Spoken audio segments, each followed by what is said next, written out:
Ladies and gentlemen, welcome and thank you for joining the second part of my Ford Escape and Ford Focus purchases. I just picked up two airbags for the Ford Escape. It is in front of me. I took it home because it's a lot more comfortable to work here. Now I don't know how far I will get right now, but I am hoping to replace the two airbags. They actually gave me a whole steering wheel. I have replaced airbags before, but just the airbag, not the whole darn steering wheel assembly. So I guess we'll see. The girl behind the counter said, hey, they're probably just too lazy to take out the airbag, so they just took off the whole steering wheel. Okay, whatever, that's cool. And then the other one, I hope will also fit. I hope no hiccups whatsoever. And then I am hoping to actually take a look at this, because obviously it's holding, but it will not shut. And doing research, it could be the latch itself, a spring that doesn't release, who the heck knows. But if today I can get the hood sorted out, get the two airbags replaced, if I have no airbag light for, you know, like a seatbelt or something like that, then honestly, a very clean detail on this car, and I'll probably do it myself. It's a 2003. It doesn't need to be perfect, but for the most part, it is in pretty solid shape for what it is. Vacuum, wipe down, that type of deal. And in theory, today or early tomorrow, I can list this thing for sale, and we could get our first sale and then start working on the Ford Focus, because that one is definitely a larger project.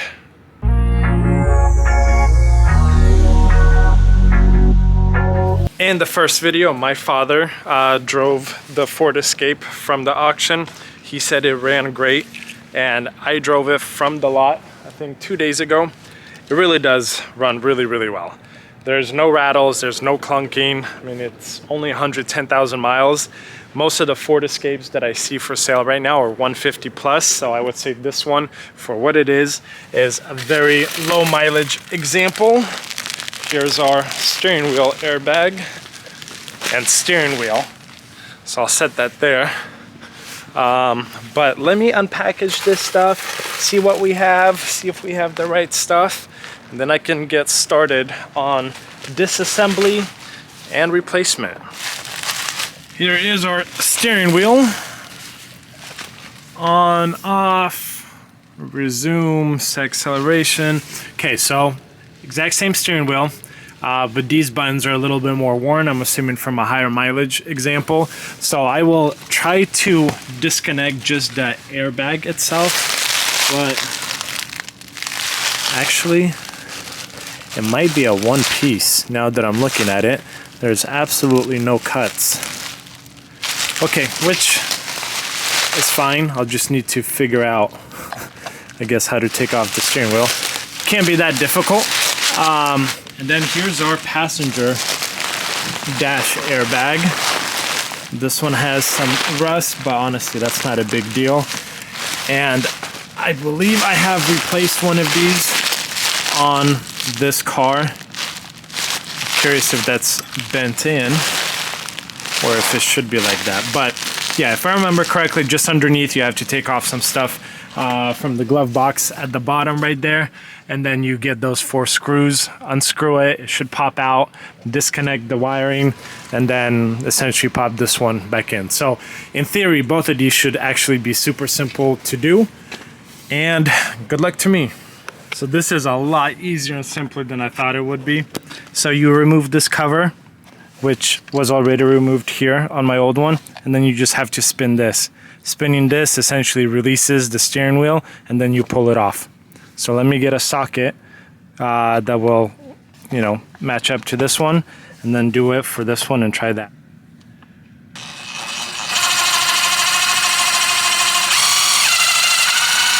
That is literally what it was. Look at that. Ford, you did it again. Beautiful. Okay. Well, without the steering wheel, let me put back the plastics, because I think it'll probably be easier than to maneuver them around the steering wheel, and then we'll put this back in. So honestly, this should have been a 5-minute job, and I made it, you know, a 15-20 minute job. just about to put everything back on, and then I noticed this right here.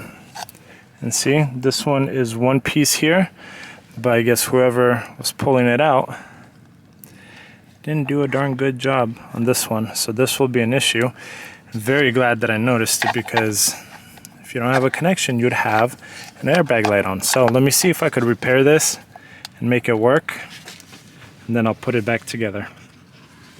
Okay, got it in, and I put some more electrical tape, kind of like this one, so that all the wires kind of hold and less room of them moving around. So let's plug her in, start working on that side, and hopefully no airbag lights. Beautiful. No play back and forth. Seems like it's in there snug, but now I just realized that once the steering wheel will be turned, this cover is missing. So that will be a little bit obvious, and I don't like it. So I'll have to find something.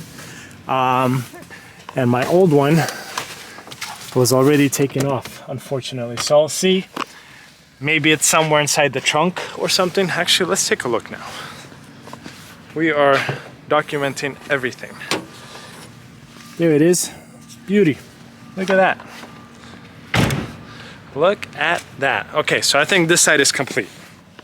And this side should be even easier. Open the glove box and then kind of push it in from both sides, and it will drop like so. And then there we have it. Looks like we have 8mm, maybe 7mm bolts. And this airbag should be ready to come out. 4 bolts are out, moment of truth. And again, I'm always trying to do this with one hand. Okay, I'll need 2 hands. Beautiful. 2 hands did the trick. It has these little clips here, so you kind of have to push them down, lift it up, and then pull it out. But passenger airbag is also out. So there we have it. Should be fairly easy to install the new one, and we should be done with the airbags. Okay, airbags have been replaced, both of them, but airbag light is flashing, and it's gone. It was flashing. Oh, there it goes again. So when it flashes like that, there's usually an internal code that it will throw. So we'll see. Before, when I'd start the car, it would constantly be on. Now it's flashing. So I actually have to run to the lot right now. And then when I come back, I'll probably pull the codes with my scanner and see what it's telling me. Yeah, but that's an internal Ford thing to let you know what the issue is with the restraint system. But I have a scanner, so that's what I will use. If that won't work, then I will follow Ford's guidance on that. But let me put my tools away. And then, yeah, if I'm not going to be at the lot too long, we'll try to sort out the airbag stuff and then take a look at the hood. The next day. Just as I slightly expected, I came home late yesterday. Well, it was dark. I came home at like 6. And it was dark, so I didn't resume on the Ford or do anything. But I think today, right now, I'll probably start, remove, these minor things and probably connect my scanner to it and see what kind of airbag codes we have for it. And then lastly, try to figure this thing out. And hopefully finish with cleaning it up and having it be ready to go. Here are the codes. It'll probably be a little bit difficult to see. There we go. Okay, I think I have to hit this one. Yep, and then I go to this one.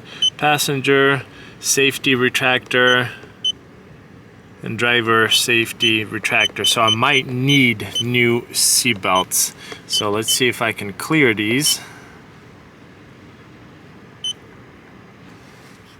So I got them cleared, and we still have driver safety belt retractor, circuit fault, and then passenger. So it seems like I'll need new retractors for both sides, which is fine. I am almost positive that this lock is bad. As you guys can see, I tried to clean it up a little bit, but there's a whole bunch of gunk here, and pushing this down with my finger is nearly impossible. And with a screwdriver, it's very difficult. It almost feels and sounds like there's sand between the metal parts. So essentially dirt and whatnot. And I think when the hood comes down, it's not enough force to lock it in place. So these locks are very inexpensive, like 15, 20 bucks. So I'll probably just end up getting a new one, 2 seat belts, and then clean up, and this car's ready to go. But unfortunately, I guess not much that I could do at this point unless I want to take apart this thing and try to clean it up. But again, over 15, 20 bucks, I'd rather just replace the lock itself, and I'll know it's not going to happen again. So yeah, I guess I will order parts today, and once they get here, we will resume. Several days later. I am so darn ready to get this Ford Escape done, but it won't be today. I did order a new lock, and it is being delayed in shipping because 2 days later I ordered a similar lock for a different Ford, and it's out for delivery. So yeah, this one I'm expecting in 2 days the new lock will come in. But this morning I did pick up 2 new seat belts for it, and in the interest of, you know, minor documentation of this progress, I will be replacing it and hoping that the airbag light is off. The other thing is, I want to show you guys, watch when look at that, it wouldn't do it now. But basically prior, when I would try to start the car, it struggled starting, and it would like crank, and then it would start. So that's a sign of a crankshaft position sensor going bad. So I actually ordered one. They are very inexpensive. I ordered one that should get delivered tomorrow, and I'll keep it around just in case, or if someone buys it and, you know, they'll, hey, I'm still having this issue or whatnot, then they could come in and replace it, and I will replace it. I don't think it'll take very long to do so, but it's actually a very nice car. I want it to go to a good home. Paint is in excellent condition. So I'm trying to do everything that I can to make it as ready for the next owner and as, you know, as good as I can make it, if that makes sense. So I will be starting on the seatbelt. Honestly, I don't know what I'll do with these old ones, but yeah, I haven't done rebuildable cars in such a long time that honestly, I don't even remember if I've done one on these. But I've done them on a lot of Fords. I've done a lot of Mustangs. And show you guys. Yeah, look at how easy this should be. Bolt here, take apart this plastic. The mechanism will be, I think, somewhere right around here. And then take off this cover. There will be a bolt here, remove that. So in theory, this should be a very quick process. Yeah, head down, let's get it work. Okay, first one is out. Honestly, look, then it took less than 10 minutes. This is held by a clip, the cover, and then you pull it off. Pull this off is just cheap plastic clips, and then it lifts up, and then you could take off this. This one is held by plastic, I guess, rivets with a Phillips head screw. Take those out and they essentially become super loose. And then I don't know if this is like T45, T40, but a Torx head screw. And then you have a 8mm, well, screw right here that holds it up top, and then just the electrical connection. That's it. Super simple, super easy. It'll probably take me less than 5 minutes to put the next one in, if it's the right one. I think 2 minutes later, a new seat belt is in. I'm not going to put the plastics on or the bottom piece because I want to replace the passenger side and then see if I could clear the airbag light. If it clears and everything is good, no more fault codes, then I'll put it all back together. Soon after. Both airbags have been replaced without clearing codes. I will try to start it and see what happens. But surprising, that side right there did not have an electrical connection. So I still see it flashing. So let me grab my big computer and see if we can manually reset it. Cleared the codes with my scanner, and now it's full-time on. So let me poke around in this, see what I can find. So you guys see how it goes sometimes with rebuild projects. And I've had this car for probably 3 weeks now, and it's like minor things that you get hung up on, if that makes sense. But the next step, honestly, is the buckles themselves. So I'll see if I could find some buckles online, get those purchased. They can't be that darn expensive. Figure out if that will be the case. But scanner obviously shows retractor. Retractor is what I purchased. Retractor is what I replaced. Reached out to Nick because Nick has saved my skin more than a few times. Just to get his opinion and see what he says. Maybe I'm goofing up somewhere. Maybe these Fords are a little bit more particular in the way they have to be done. But as of right now, waiting for that hood latch and going to order some belt buckles. A little longer than a few minutes later. Well, here's the verdict. Turns out that this Ford has pre-tensioners on the seat belts, or not seat belts, the buckle. So I got 2 of those ordered, and I will take these out since they have nothing to do with the airbag light, and install the ones I had in here originally and return these. So that will be, you know, $100 back to me. And we just wait. So hopefully when I start working on this car again, I'll have the seatbelt retractors. I keep calling them the wrong thing. Seatbelt buckles and the new hood latch, and then this car will be done, hopefully. Several days later. All right. So I did do some work on the Ford. As you guys can see, the hood is perfect. And I did take it to get detailed, although the condition of the paint was already pretty darn good. But check this thing out. Look at that. Like all of this.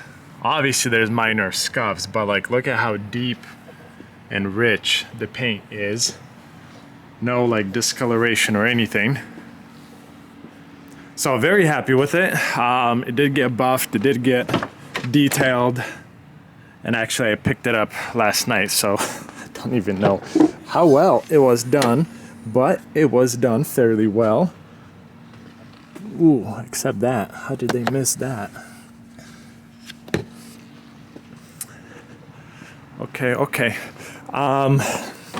So in this box right here, I should have a belt retractor, and the second one is out for delivery. So my goal is to actually hopefully finish this car up today. I feel like this video is getting somewhat lengthy, so you guys saw me pull apart the seatbelt retractors. This will be something similar. I just have to pull out the seats, or at least get in there the best way I could, which I will not record, but yeah, hopefully within the next hour this car will be done, and thankfully it's not raining, so I could drive it to the lot, photograph it, make it look nice, and then sell it. Soon after. Well guys, I am starting to genuinely get very, very sick and tired of this project. Look, they are not the same thing. The size don't add up. This is the connector I have on mine. This is the connector I got. It's supposed to fit. Direct replacement. And then I have this connector for the airbag. Mine does not have it. And this is a Ford product, so either it came out of a newer Ford Escape and they sent me the wrong thing, or honestly, I don't know.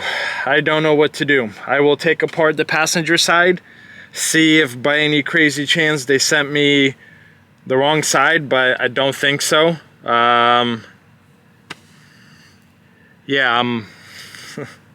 It's not gonna be done today.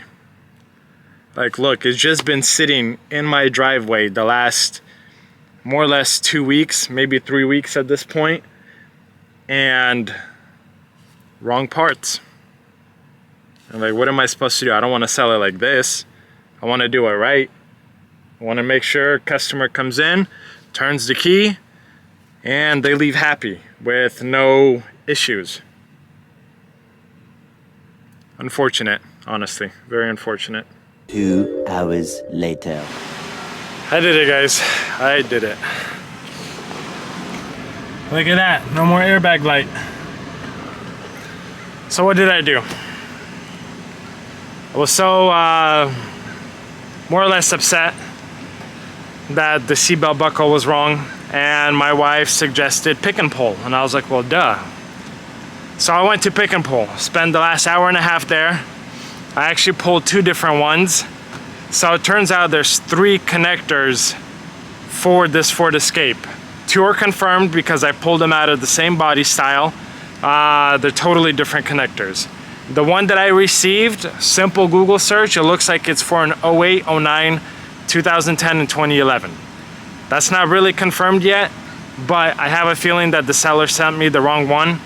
The seller already refunded my money because I purchased it through eBay, and I have new belt buckles. I just installed them. The seats are still not bolted down, but I didn't have to reset anything, and my airbag light is off.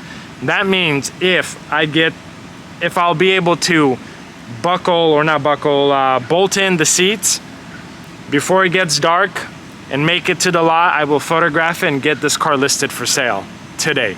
A little longer than a few minutes later. I have made it to the lot.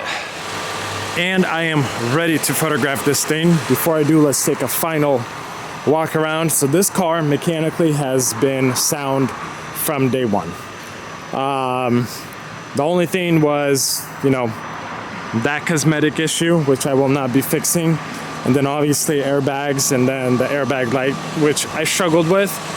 But it runs great, it shifts good, it doesn't overheat. And yesterday when I picked it up from my detailers, my radio was working, and now it is not working. So once I finish photographing it, I will check fuses, see if I could figure that out, because it's aftermarket and it has a Bluetooth connection, which is actually very nice.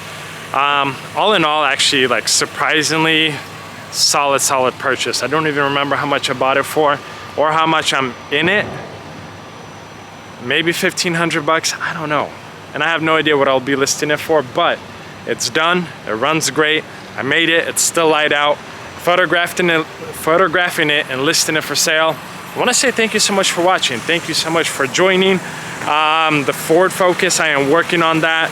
Hung up with the hood, having a hard time finding one. I did find one, but it's like 2.5 hours away, and they told me they'll only be able to deliver it to the Portland area in about 2 weeks. So waiting for that. Unfortunately, I don't really have that many options. I didn't realize that finding a hood for a Ford Focus would be this darn difficult, but here we are. So thank you for watching. I appreciate your support. If you're not a subscriber, please consider subscribing. I'll see you guys in another video.